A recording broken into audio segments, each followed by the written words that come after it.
Assalamualaikum warahmatullahi wabarakatuh. Salam dan bahagia. Perkenalkan, nama saya Ismul Hobir dari kelas 6 Prodi Manajemen Universitas Sarjana Wiyata Taman Siswa.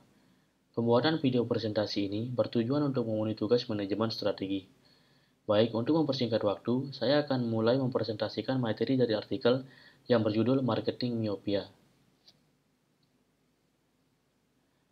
Artikel ini membahas tentang strategi dan juga tentang pemasaran.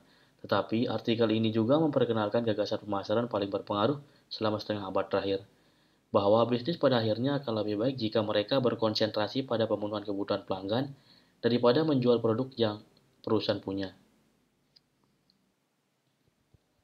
Untuk materi selanjutnya berkaitan dengan sejarah, definisi, dan contoh kasus dari marketing miopia. Yang pertama ada sejarah singkat. Marketing miopia adalah istilah pemasaran yang diambil dari judul makalah yang ditulis oleh Theodore Levitt. Tulisan ini pertama kali diterbitkan pada tahun 1960 di Harvard Business Review dari sebuah jurnal yang beliau perbaiki kembali. Istilah miopia memiliki arti konsep pemasaran yang berfokus pada kebutuhan perusahaan dalam jangka pendek, tapi merupakan prediksi perubahan market share di masa yang akan datang. Atau lebih jelasnya, perusahaan bukan yang menentukan kebutuhan dan keinginan pelanggan, malah sibuk dengan strategi keuntungan perusahaan.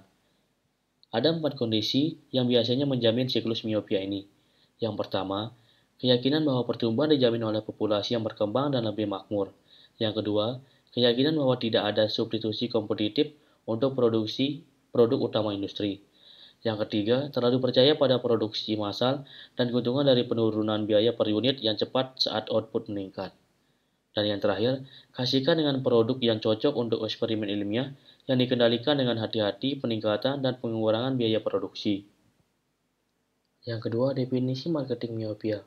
Marketing miopia merupakan sebuah kondisi di mana pebisnis lebih fokus terhadap produk yang mereka punya dibandingkan produk yang dibutuhkan pelanggan. Berdasarkan teori ekonomi klasik berpendapat bahwa konsumen akan memberitahukan kepada perusahaan jenis barang dan jasa apa yang diinginkan. Melalui perilaku ekonomi yang ditunjukkan oleh konsumen, perusahaan bisa mendapatkan keuntungan dari perilaku ini dengan mempelajari bagaimana konsumen menghabiskan uang mereka dan apa saja barang dan jasa yang sedang populer di pasar. Salah satu alasan yang paling lazim bagi semua orang merasakan bahwa mereka tidak dapat secara akurat memprediksi masa depan, tetapi ada potensi dinamika ekonomi yang terus dinamis yang memberi peluang untuk memprediksi perubahan industri. Setidaknya, dengan memahami marketing miopia, dapat meminimalisir terjadinya kegagalan suatu perusahaan. Yang ketiga, contoh kasus. Ada beberapa contoh kasus dari marketing miopia ini, yaitu Kodak, Nokia, dan Ford Motor Company. Tapi untuk kali ini saya akan membahas kasus dari Kodak. Kodak adalah contoh nyata sekaligus contoh yang paling menyakitkan dari marketing miopia. Kodak kehilangan sebagian besar saham ketika teknologi kamera digital meledak. Ketika itu, bisnis utama Kodak adalah penjualan film untuk kamera analog. Ironisnya, Kodak merupakan penemu dari teknologi tersebut. Kamera digital portable pertama telah dikembangkan oleh insinyur Kodak bernama Stephen Sisson pada tahun 1975. Sayangnya, ketika itu para manajemen dan pengambil keputusan di Kodak menilai bahwa penemuan tersebut lucu karena tidak menggunakan film. Mereka memutuskan untuk tidak mempublikasikan penemuan tersebut. Kegagalan strategis ini adalah penyebab langsung penurunan Kodak selama puluhan tahun, karena fotografi digital menghancurkan model bisnis berbasis film mereka.